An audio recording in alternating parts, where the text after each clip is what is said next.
Saigon, April the 30th, 8 o'clock. The last American helicopter on the roof of the American embassy prepares to lift off the last of the evacuees fleeing before the advancing communist armies. This scene, in fact every scene in this report, was filmed by a UPITN camera team who chose to remain behind in the beleaguered capital to record the final victory of the Viet Cong and North Vietnamese in South Vietnam.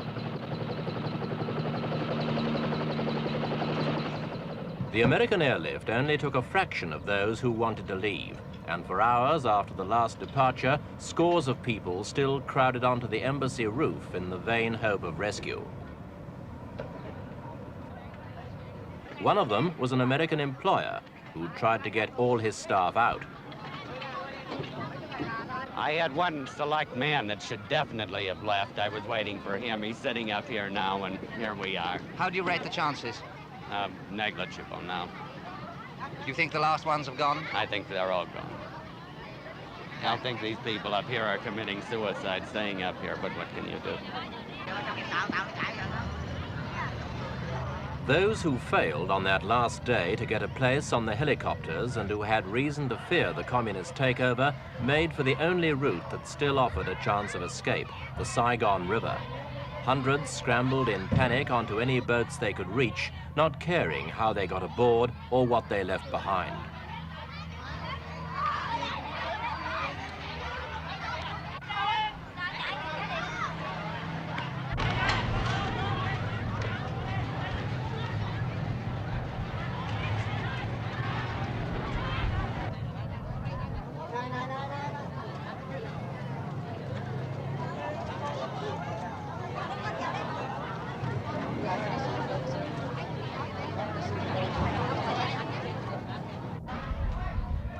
For all of these people, it was in fact a voyage in vain. The communists had already captured the port of Vung Tau at the mouth of the river.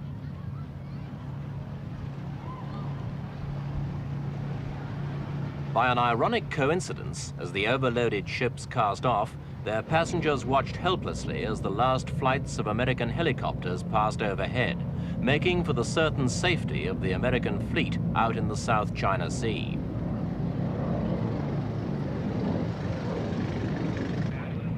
Back in the city, normal patterns of behavior broke down. In a climate of every man for himself, American homes, offices, and stores were looted of everything.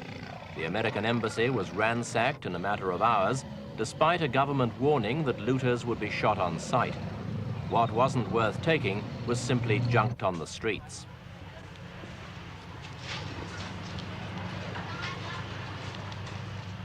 The junk wasn't just paper. The streets were also littered by small arms and other items of military kit thrown away by South Vietnamese soldiers. The discarded equipment even ran to tanks, some damaged, but some also abandoned intact by their crews as they fled before the communists. The South Vietnamese army began to disintegrate. Even the crack airborne units took off their uniforms and threw away their weapons. From the presidential palace, General Minh ordered all troops to cease fighting, a decision that pleased at least one paratrooper we spoke to. I'm very happy that General Minh come, see? So I see very happy. I cannot say anything now. You think it's right to stop fighting? Yeah, that's fighting? right, yeah. Because the Vietnamese people all the favor more than 25 years now. So now we don't stop fighting, you know. I'm very happy, you know, very happy for a whole lot of kids and me.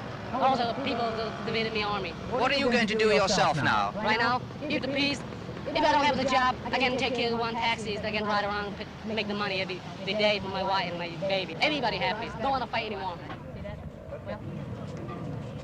Not everyone saw defeat so optimistically. This officer shot himself in front of the soldiers' monument a couple of hours before the communists entered the city.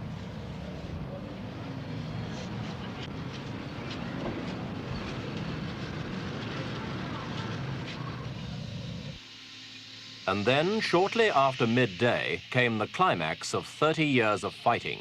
The first North Vietnamese troops entered the city, packed into trucks that flew the red and blue flag of the Communist Provisional Revolutionary Government, the PRG.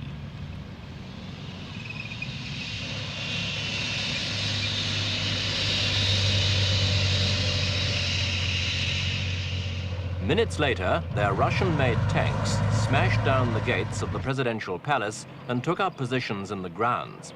There was no resistance. South Vietnamese troops were soon flushed out and surrendered without a fight. So, on its final day, the communist offensive ended without bloodshed, but with a display of potential firepower that impressed even the most jaded observers of the war.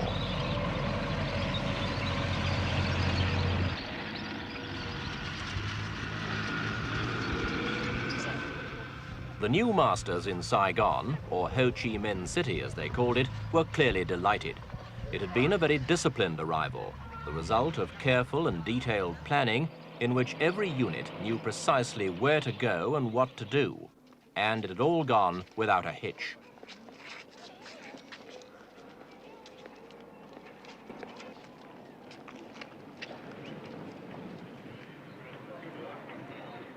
Inside the palace, General Duong Van Minh, Big Minh, South Vietnam's president for only 2 days, formally capitulated. He greeted his communist captors with the words, "You have come, the revolution has come," and then declared he was handing over power to people who deserved it more than he did.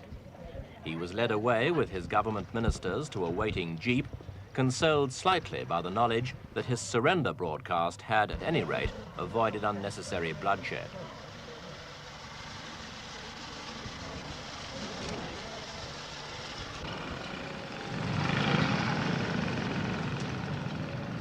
For the rest of the day, North Vietnamese and Viet Cong troops marched steadily into Saigon. Hardened regulars in jungle battle dress, some pushing bikes, others in the more casual uniforms of guerrilla fighters. They were a disciplined force. Among the thousands who arrived, there wasn't a single reported case of theft, drunkenness, rape, or shooting.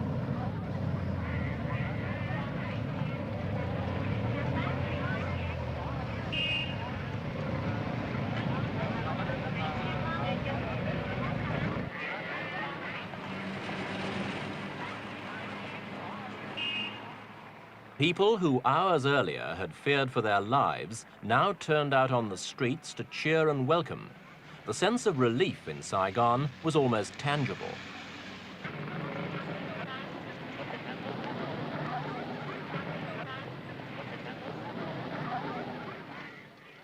The victors seemed as concerned to win the cooperation of the vanquished as the vanquished were to give it. And indeed, such cooperation was essential, since Saigon now had no police force to control day-to-day law and order.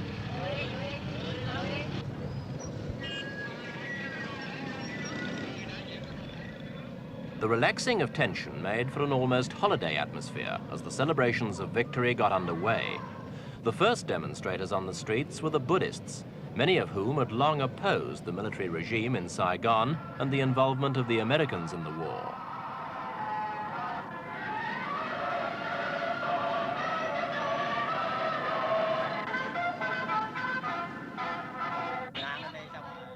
Other groups soon followed, and the city returned almost to normal within 48 hours. The new rulers issued warnings that looters would be shot, and the lawlessness of the last days of South Vietnam ceased immediately.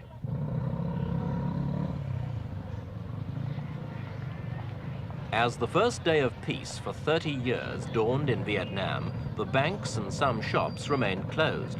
But in Saigon's markets, it was business as usual. Prices of meat and vegetables rose slightly in the first 2 days of communist rule and then leveled out. And the city's black markets continued to flourish. There were, of course, some changes.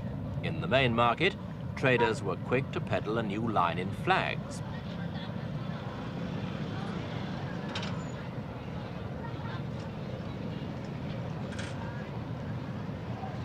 With virtually every building and home being decorated for the forthcoming victory celebrations, demand was brisk for the red banner with the yellow star, the national flag of North Vietnam. Lapel-sized liberation flags were also a popular choice, along with the ubiquitous posters of the man whose dream was now fulfilled, Ho Chi Minh.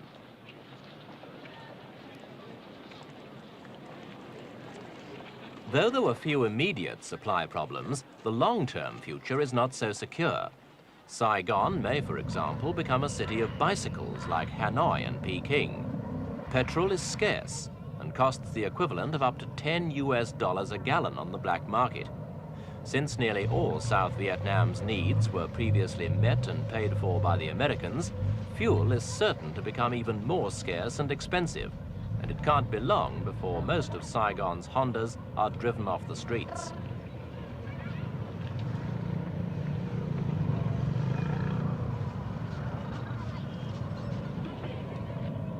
Another event to signal the change of regime, the pulling down of the South Vietnamese Army monument in front of the National Assembly building. It was never a popular statue with the people of Saigon. The cynics used to say it showed an American soldier pushing his South Vietnamese counterpart in front of him into battle. Its destruction was ordered by the new city government, and scores of people turned out to chip away at the two huge cement figures.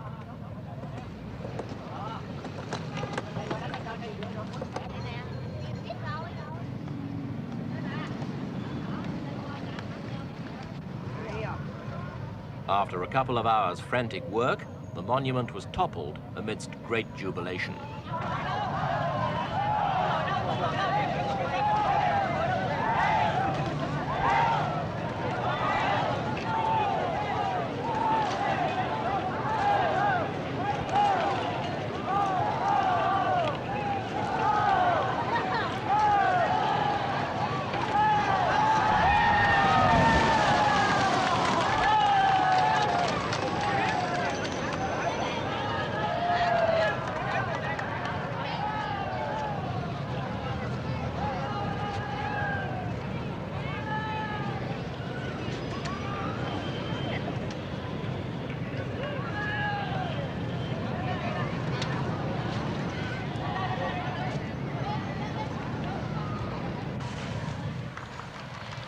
Two weeks after the communist takeover, some schools reopened. At this one, a black uniformed communist cadre began the first course in what's officially called re-education. Crowded round her were the students who would later reenact the liberation of the South in what's become the traditional communist propaganda play, the Americans and their evil reactionary allies against the People's Revolutionary Forces.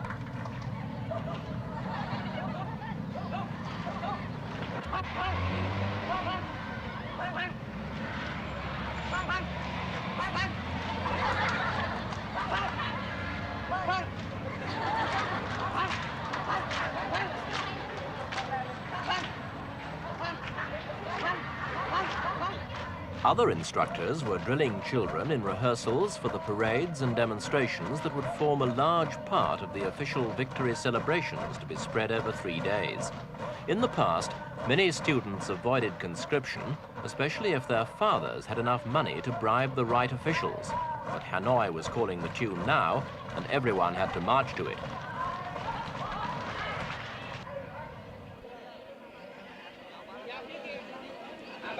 The first appearance of the new authorities came a week after the military takeover. From the balcony of the presidential palace, members of Saigon's Military Management Committee addressed a mass rally of troops assembled to celebrate not only their own recent victory, but also the 21st anniversary of the defeat of the French at Dien Bien Phu. About 30,000 people turned out to watch.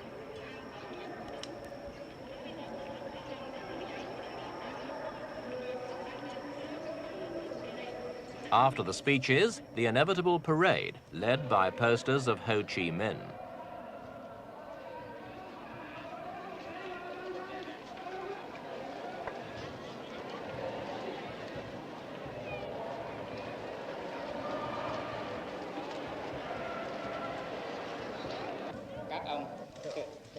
The next day, foreign journalists had the opportunity of getting to know Saigon's new leaders better when the committee's chairman, General Tran Van Tra, held a press conference.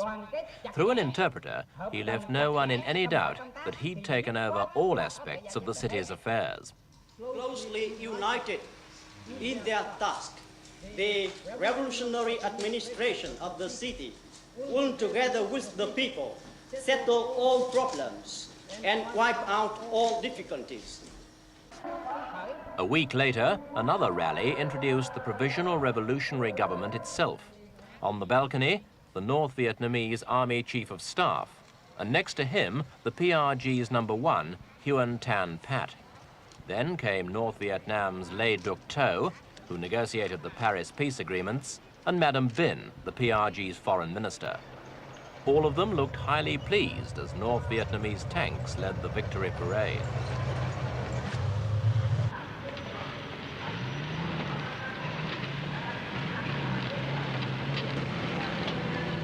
A whole division of troops took part, 10,000 men. But as North Vietnam always maintained it had no troops in the south, every soldier in the parade wore the badge of the PRG.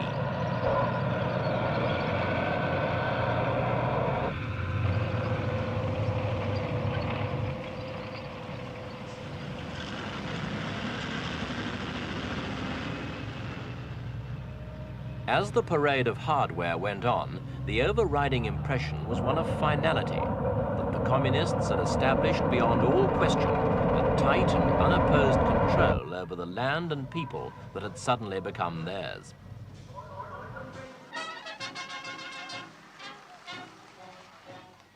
Without the huge American investment that supported its economy, South Vietnam will need the help of all its people to make the inevitable transition to a socialist system.